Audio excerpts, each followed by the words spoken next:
কিন্তু গণ অভ্যুত্থানের এতগুলো সময় পরেও, এতদিন পরেও আমরা সবাই এক জায়গাতে আছি। আমরা সবাই সেই ঐক্যের জায়গাতেই আছি যে বাংলাদেশকে পরিবর্তন করতে হবে। এই বাংলাদেশকে সংস্কারের মাধ্যমে পরিবর্তন করতে হবে এবং এই পরিবর্তনের পথে প্রধান বাধা হয়ে দাঁড়িয়েছে বর্তমান বাংলাদেশের সরকার।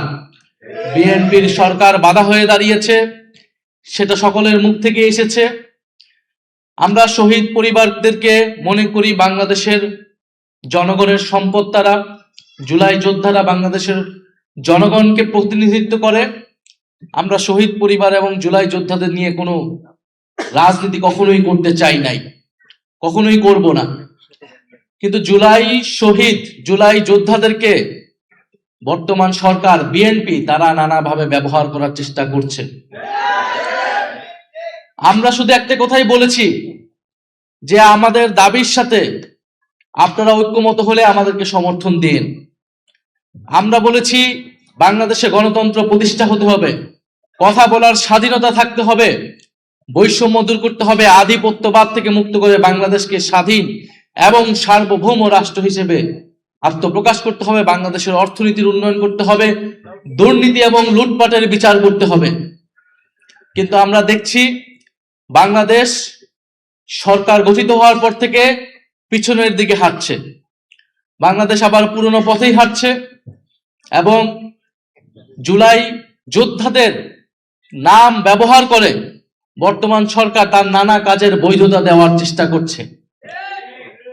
কখনো তারা ৭১-এর নাম ব্যবহার করছে, কখনো তারা জুলাই যোদ্ধাদের নাম ব্যবহার করছে। তারা আসলে কোনোটাকেই ধারণ করে না। তারা সকল আন্দোলনের সুবিধাভোগী ছিল, সকল আন্দোলনের সুবিধা নিয়েছে, কিন্তু কোনো আন্দোলন, কোনো গণ আন্দোলনের তারা প্রতিশ্রুতি কখনোই রক্ষা করে নাই। ইতিহাস এটাই বলে। আজকে এখানে আমার থেকে অভিজ্ঞ লোকেরা আছেন যারা ৯১-এর পার্লামেন্ট দেখেছে, যারা ৯০-এর গণ আন্দোলন দেখেছেন, অংশগ্রহণ করেছেন। ৯০-এর গণ আন্দোলনের পরে এই বিএনপি সরকার ক্ষমতায় ছিল, কিন্তু তারা সেই ৯০-এর গণ অভ্যুত্থানের ৩ দলের জোটের যে রূপরেখা তৈরি হয়েছিল সেই রূপরেখাকে তারা অস্বীকার করেছিল। তারা এখন জুলাই সনদের কথা বলছে যে জুলাই সনদ তারা অক্ষরে অক্ষরে পালন করবে, কিন্তু এই জুলাই সনদকে তারাই কলুষিত করেছে।